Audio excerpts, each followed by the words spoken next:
Прокуратурой города Ровеньки совместно с сотрудниками санитарно-эпидемиологической станции и медиками проведена проверка супермаркета «Парус» и магазина «Смарт». Как говорится в сообщении Генеральной прокуратуры ЛНР, в ходе проведения проверки установлено, что в обоих точках реализации продовольственных товаров не в полном объеме соблюдаются требования санитарных правил для предприятий общественного питания, включая кондитерские цеха. На момент проверки в организованном фасовочном отделении нет разделения фасовки обработанной и необработанной продукции. Дополнительно не установлен стол для фасовки кондитерских изделий, полуфабрикатов, сыпучих товаров.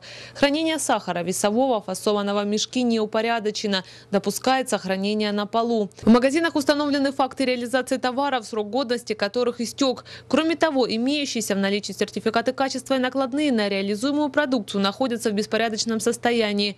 По результатам проведенных проверок прокуратурой города внесено 2 документа прокурорского реагирования, результатом рассмотрения которых стало снятие с реализации товаров с истекшим сроком годности и не имеющих сертификатов качества. Кроме того, 5 должностных лиц привлечено к дисциплинарной ответственности.